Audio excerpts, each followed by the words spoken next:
నమస్కారం. City news సమాహారానికి స్వాగతం. నా పేరు విశ్వనాథ్. పర్యావరణ పరిరక్షణ కోసం సైకిల్ యాత్ర చేపట్టి సుల్తానాబాద్కు చేరుకున్న జర్మనీకి చెందిన ఫిలిప్ అనే వ్యక్తి పర్యావరణ పరిరక్షణ కోసం ప్రతి వ్యక్తి తన వంతు బాధ్యతను గుర్తెరగాలని ఆయన అన్నారు. సుల్తానాబాద్లో రిలే నిరాహార దీక్ష శిబిరం వద్ద ఉన్న టీఆర్ఎస్ జేఏసీ నేతలు అతనికి ఘన స్వాగతం పలికారు. దీక్షా శిబిరంలో కూర్చొని అతడు తెలంగాణకు మద్దతు పలికాడు. ఇప్పటి వరకు 6000 కిలోమీటర్ల సైకిల్ యాత్ర చేపట్టినట్లు ఫిలిప్ తెలిపాడు.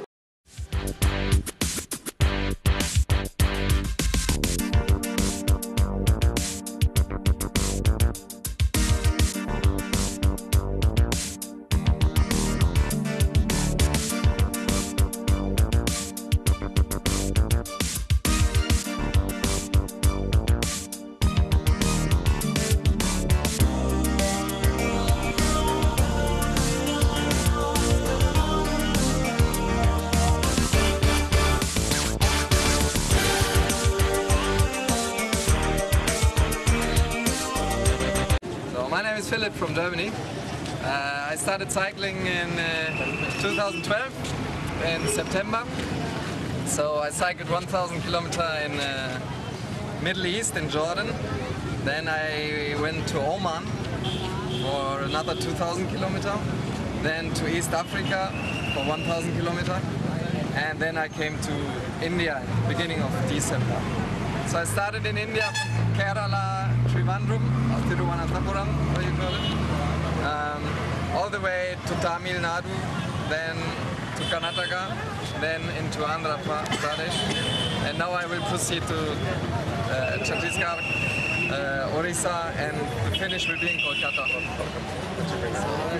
And I'm going on the cycle because I don't like air pollution, and I think people must be very aware of the nature that they are living in, of water that they are drinking in, the air that you are breathing in. So for me, cycling is to put a sign for everybody that everybody can live a little bit a green life, close to nature and your environment. ఇక్కడ ఉన్నటువంటి పరిస్థితిని గమనించి ఇక్కడ పరిసరాల ప్రభావము, ఇక్కడ ఉన్నటువంటి water facilities, పర్యావరణం, వాటి గురించి అన్ని తెలుసుకుంటూ ఉద్యమంలో జరుగుతున్నటువంటి పరిణామాలు కూడా తాము తెలుసుకోవడం జరిగింది. ఉద్యమానికి మేము కూడా మద్దతు తెలియజేస్తున్నాం మా వంతుగా ఈ యొక్క చిన్న రాష్ట్రాల విషయంలో అని చెప్పి తను చెప్పడం మేము అతనికి అభినందిస్తున్నాం. మనిషి మరణానికి ఒక కారణభూతమైన ఒక భూతంలాగా వెలిసినటువంటి ఈ వాతావరణ కాలుష్యాన్ని దాన్ని నివారించి ప్రతి దేశంలో ఉన్నటువంటి ప్రభుత్వాలకు కనువిప్పు కలిగి ఈ ఉన్నటువంటి కాలుష్యాన్ని నివారించేందుకు గాను తన వంతు కృషిగా ఇప్పటికే దాదాపుగా 6000-7000 కిలోమీటర్లు తను సైకిల్ యాత్ర ద్వారా ఈ కాలుష్యాన్ని తీసేయాలని చెప్పేసి మన భారతదేశం లోపల మొదటగా తమిళనాడు, కేరళ, కర్ణాటక, ఆంధ్రప్రదేశ్ పర్యటించి వస్తే ఈరోజు మన సుల్తానాబాద్కు రావడం జరిగింది.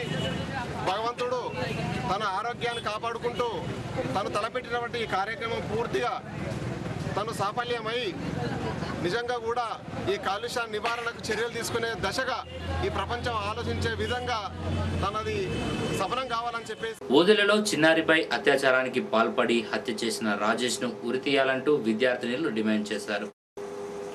3 ఏళ్ల చిన్నారిపై అఘాయిత్యం చేసిన మానవ మృగాన్ని కఠినంగా శిక్షించాలంటూ భారీ ర్యాలీ తీశారు సుల్తానాబాద్లో శ్రీవాణి కళాశాల స్టూడెంట్స్. ప్లకార్డ్స్ పట్టుకొని రేపిస్టును కఠినంగా శిక్షించాలంటూ దిష్టిబొమ్మను ఉరితీశారు.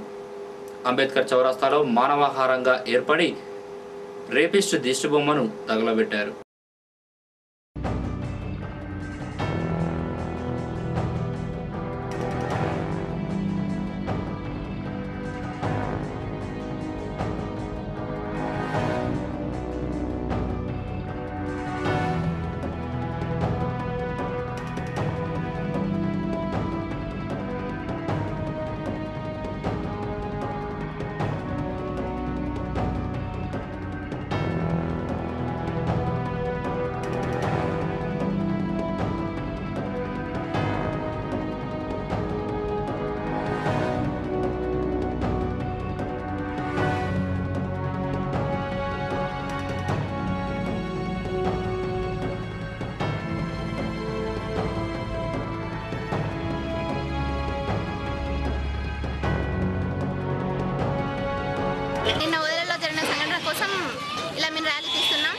పెద్ద తేడా లేకుండా ప్రతి ఒక్క యువకుడు కూడా అమ్మాయి యువత పైన దాడి చేయడానికి చూస్తున్నాడు. దీనికోసం ప్రత్యేక చట్టం ఒకటి రావాలని, అప్పటికప్పుడు ఏదో ఒక నిర్ణయం తీసుకోవాలని. తనకు ఒక చెల్లె ఉంటుంది, అమ్మ ఉంటుంది, బిడ్డ ఉంటుంది. అలాంటప్పుడు ఇలా ఎందుకు వేస్తానండి ఈ మగవాళ్ళు?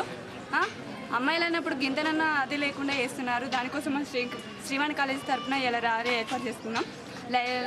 లైంగిక వేధింపుల గురించి కఠిన చర్యలు తీసుకోవాలని, కఠిన చట్టాలు రావాలని. ఫాస్ట్ ట్రాక్ కోర్ట్స్ అన్నారు. ఫాస్ట్ ట్రాక్ కోర్ట్స్ ద్వారా ఢిల్లీ గ్యాంగ్ రేప్ వాళ్ళని విచారణ జరపడం చాలా సంతోషకరం. ఇంకా కూడా కఠినమైన శిక్షలు రావాలి, చట్టాలు ఎగ్జిక్యూట్ కావాలి అని మేము కోరుకుంటున్నాం. పంచాయతీరాజ్ వ్యవస్థలో పనిచేసే ప్రతి ఉపాధ్యాయుడు పొందుతున్న సౌకర్యం వెనుక పిఆర్టీయూ కృషి ఉందన్నారు ఉపాధ్యాయ ఎమ్మెల్సీ కాటేపల్లి జనార్దన్. ఉపాధ్యాయ ఎమ్మెల్సీ అభ్యర్థిగా పోటీ చేస్తున్న మోహన్ రెడ్డిని గెలిపించాలని సుల్తానాబాద్ ఉపాధ్యాయుల సమక్షంలో ఆయన అన్నారు. ఈ సందర్భంగా మీట్ ది ప్రెస్లో ఆయన మాట్లాడారు.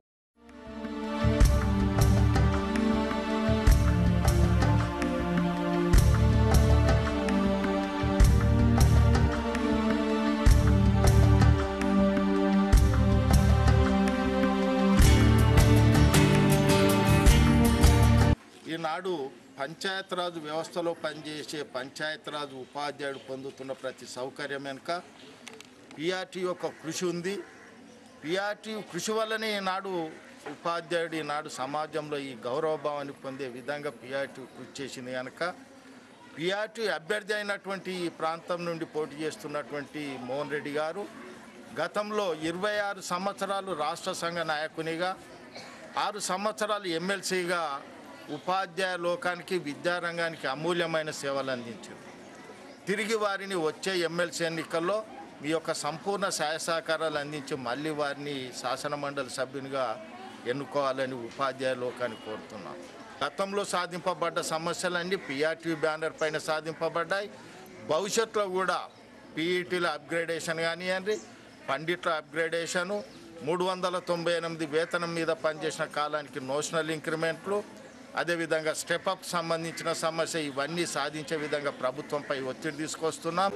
ఓదెలలో చిన్నారి రజితపై అత్యాచారానికి పాల్పడి హత్య చేసిన రాజేష్ను కఠినంగా శిక్షించాలంటూ బీజేపీ శ్రేణులు ఆందోళన చేపట్టారు. ఓదెల మండలం కొన్నూరులో బీజేపీ కార్యకర్తలు స్టేషన్ సమీపంలో రాస్తారోకో చేశారు.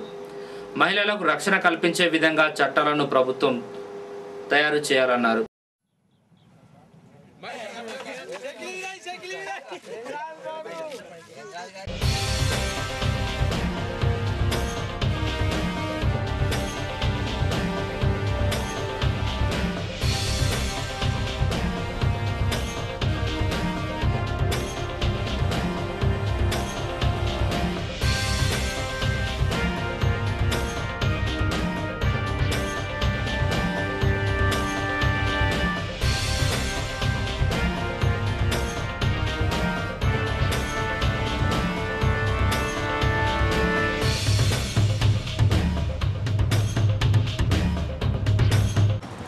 శుభము తెలియని 3 సంవత్సరాల బాలికపై అత్యాచారం జరగడం, మహిళలపై అనేక సార్లు కూడా గతంలో కూడా ఢిల్లీలో కూడా చేయడం జరిగింది అత్యాచారం. కానీ ఇప్పటి వరకు కూడా ప్రభుత్వము ఏమాత్రము పట్టించుకోకుండా చట్టాలను, మహిళలపై రక్షణ కల్పించే విధంగా చట్టాలను తయారు చేయడంలో విఫలమైందని చెప్పి ఈ సందర్భంగా మేము తెలియపరచడం జరుగుతుంది. ఇక ముందు మహిళలపై ఇలాంటి అత్యాచారాలు జరగకుండా ఎవరైతే అత్యాచారం చేసిండ్రో రాజేష్ను కఠినంగా ఉరిశిక్ష, ప్రజల సమక్షంలో ఉరిశిక్ష తీయాలని చెప్పి మేము ఈ సందర్భంగా డిమాండ్ చేయడం జరుగుతుంది. ప్యాకేజీలు, గీకేజీలు అవసరం లేదు, హైదరాబాద్తో కూడిన తెలంగాణ ప్రకటించాలని విద్యార్థి జేఏసీ నేత సూరజ్ శ్యామ్ డిమాండ్ చేశారు. తెలంగాణ అమరవీరుల సంస్మరణ సందర్భంగా కొవ్వొత్తులతో సుల్తానాబాద్లో విద్యార్థి జేఏసీ ర్యాలీ తీసింది. కేంద్ర ప్రభుత్వం తెలంగాణ రాష్ట్రం ప్రకటించకుంటే తెలంగాణ రాష్ట్రం అగ్నిగుండంగా మారుతుందన్నారు.